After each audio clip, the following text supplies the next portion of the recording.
My favorite holiday memory is we were just all dancing and it was so much fun.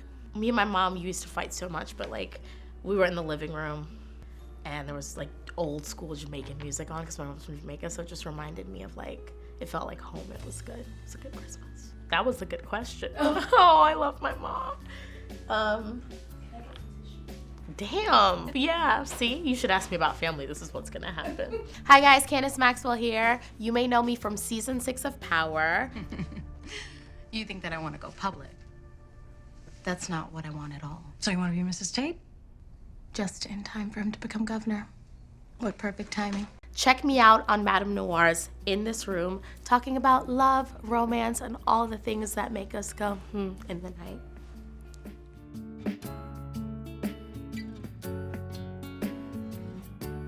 One of my favorite childhood memories is dancing in the living room for my family. I'd always put on holiday shows, so just having everybody sit around and me being like a bossy little 5-year-old Candace doing choreography and We Will Rock You. I was doing We Will Rock You. Rock you. And every time I would mess up, I'd be like, Mom, stop. You have to, like, I would mess up the choreography or she'd look away and I'd be like, no, you have to look back at me. You have to. So I was like crazy from a kid and I loved performing. One of my favorite New Year's resolutions was to be a bad bitch and embrace it and embrace myself and like my quirks and my insecurities. And I did that and I feel more like myself than ever. So that was like a resolution I made to myself this past year and I did that. And even though I'm still learning, it feels really good to have committed to like being myself in every moment, even when it's really uncomfortable or if you feel like a fool, like just committing to myself felt really good. I was raised by my mom. I was raised full of like a house full of women. And I've always understood relations with women. That's something that I deeply understand. I love that they're fierce women. I mean, they're like a band of witches. Like they're so the women in my family are powerful beings. It's very scary how powerful they are. I want to channel all of that. Everybody has different skills and traits and crafts, so that's what makes them so powerful. They're just interesting. They're fascinating. I love that I'm Jamaican. I love that I was raised by a Jamaican mother. Like there's no other way. Like my mom would be like, I mean, my granny them, like, just the way let me see if I could be Merlin. Merlin be like, girl, you look so good. You're fat. You put on weight. You're sex. You know, my grandma, she's just so, like, visceral and in your face. And then my mom is so polite and classy and worked hard for everything that she's had. And they've just taught me how to be bad bitches. This is where I get my personality from, baby. Grandma. So that has informed me having great friendships because I've always, with females and with women and being so open to relationships like that, exploring it in a deep way, that I feel like, you know, when you hear some people who don't have close relationships with their moms or their aunts or sisters, they're very uncomfortable by women. They don't trust women. And it's the opposite for me. I trust them. I love them. I get it. There's like an intuition there that I have. Family keeps me grounded. So I think regardless for me, like, who you decide is your family is your family. Like I met a friend, we've known each other for less than 2 years, 3 years, but she is my family. No ifs, ands, or buts about it. So I think you choose at the moment what you need in your life. What do I need circling me? Because you're like, what is it they say, you're most like the top 5 people you hang out with, you spend the most time with. I don't know the exact statistics, but you're like that, like who you orbit yourself with. That girl is my sister. Casey is my sister. Kristen is my sister. And I live with them. I share space with them. And that closeness is real.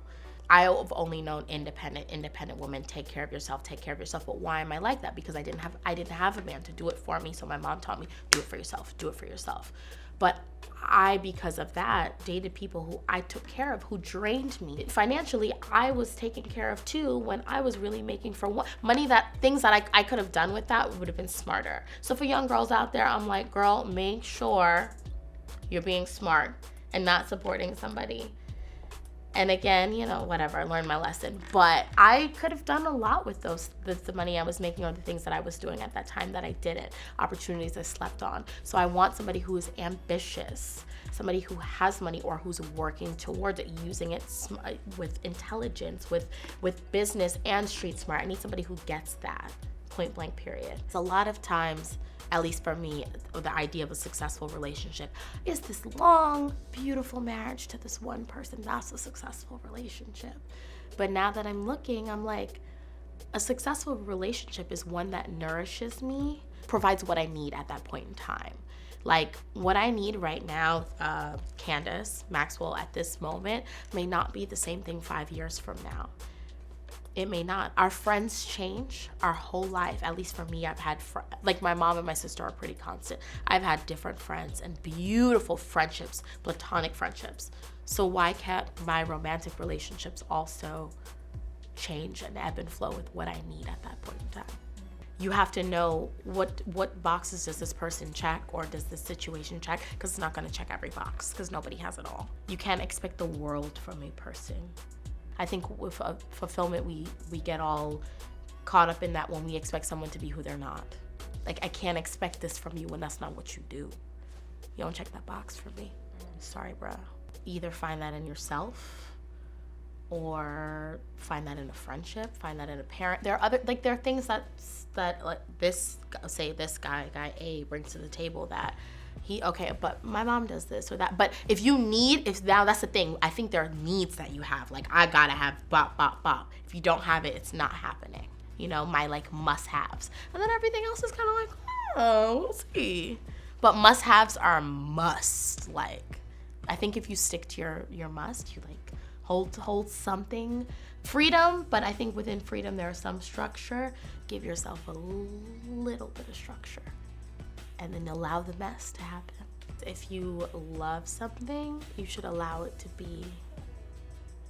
be in its natural state and not try to alter it in any way. Say hi. That's pretty. Oh, okay. Spending time by myself has helped me realize that, especially nature. Nature helps me realize that. It's like love for me is like a sense of freedom, because there's no like real security in life. So that freedom, like that's love, like and true trust. Love is terrifying. Love is layered too. So like all the layering of it, it's so complex. It's terrifying to get your heart broken. It's terrifying to feel unwanted. It's terrifying to feel alone, unseen, unheard, misunderstood. Those things are terrifying. I think after every heartbreak, if you allow yourself to heal, and heartbreak not necessarily romantic, heartbreak, there's all types of heartbreak. Family heartbreak, friendship heartbreak, career heartbreak. If you allow yourself to heal, I believe each time you're better. Each time you come out of it, you're better. Nobody wants to like truly be seen. It's terrifying. So whenever I feel like getting close to God, and when I say that, like not only my light parts, my dark, all parts, and see and mirroring myself and understanding myself, then I can connect with somebody deeply. I think really I believe in love. I do. I'm a lover, and I want to spread love, and I want to take the juju out of romantic love because it's too much. And that doesn't mean being perfect, because I do some crazy stuff and I do some effed up stuff. I'm like, with as much as I'm a saint, I'm a sinner. But if I could just lead with love, that is what I want to contribute to the world.